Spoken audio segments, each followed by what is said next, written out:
and welcome to another episode of Health Matters. We are so glad you could stay tuned. I am Mary Alale Yusuf. Refractive errors are very common eye disorders.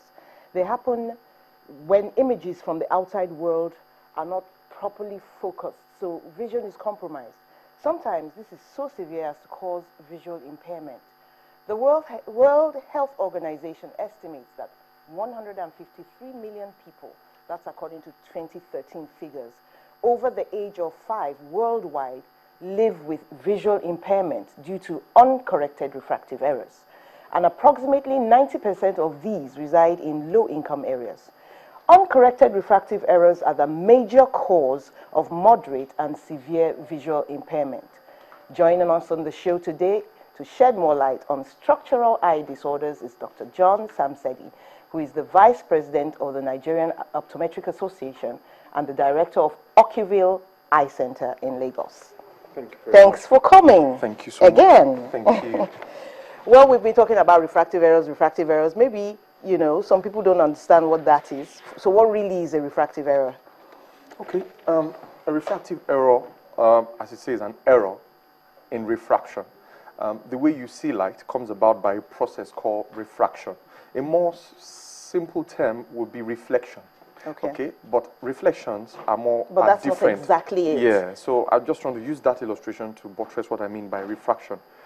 For reflection, your image, you could see that on a mirror. When you look at a mirror, what you see is your reflection. But really, you can't see your refraction, because refraction actually or literally means bending of light rays. Okay. So for you to see images clearly, light comes from the outside world just by your definition, and then goes in through the structures of the eye, like the cornea, the aqueous humor, the vitreous to the retina, and then your brain interprets it, because actually your eye is only an organ for collecting the information. Your brain actually does the seeing and the interpretation. By the time the retina seems to be a very important structure in all of very, this. very, very, And very the brain. important structure. Yes. So by the time the images are falling on the retina, the images are upside down, just like the cameras we used to use, not digital cameras in those days. Those where you ones talk they about used, the negatives. they covered their head yes, with this the cloth. negatives and the positives. Okay, so by the time the images is going to the lab, they are negatives. By the time it's coming out to the owner, they are positives. And that's how the eye works. That's how it works. Okay, Yeah. could you just tell us some of the common refractive errors that people have? Okay. Generally, I'll use the technical terms and I will use the simple terms. You have hyperopia, myopia, astigmatism, presbyopia. Okay. Then you have some that fall under what we call binocular vision category, which things like strabismus, which of course we have different type of strabismus, accommodative esotropia, accommodative exotropia. Okay, I see you don't want me to go that. Then you have amblyopia. Okay. Now, for the basic ones, now we talk about myopia, we talk about short-sightedness. Now, generally, when most people come to the clinic, they just say, I'm short-sighted.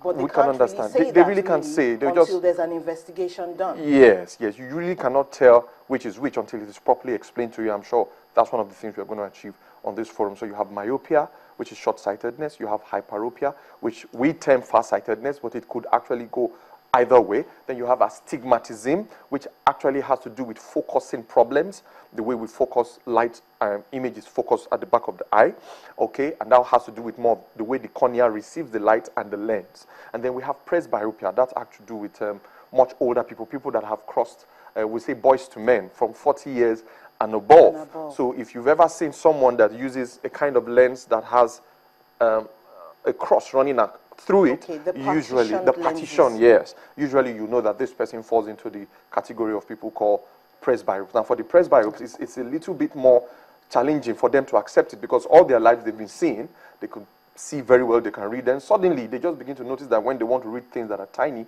they have to move it backwards. And I mean, it's very challenging when they come into the clinic for them to accept, that new reality that, so I now need something to help me read. Okay, let me stop you there and ask you quickly. Do these refractive errors have symptoms? Definitely, yes. Now, are they different from each other? Yes. Okay, so some are similar, some are very different. Let's start with the short sight then. Okay. What does the person go through that would make him suspect that he has short sight?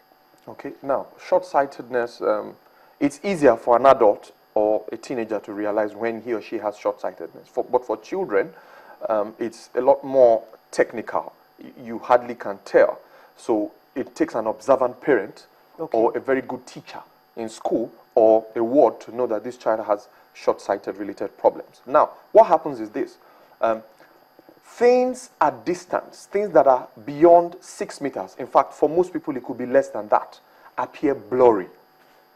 Okay? So for the short-sighted person, their immediate environment is their best friend.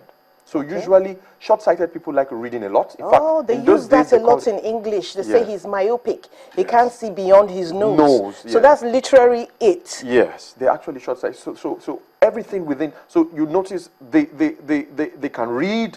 They can, sometimes in some cases they can even use their PCs, their laptops. But when they have to drive, it's a problem. When they have to maybe be in school, look at the screen, the blackboard or the whiteboard as it is now. Then that becomes a problem. Becomes a challenge. We had an image of the screen on the screen. I don't know if we can have that back. It's supposed to be a depiction of short sight. And the rays, there's a way they come into the eye. If they can give us, yes, that's the image. Now, I assume that back thing there is the retina, where those vessels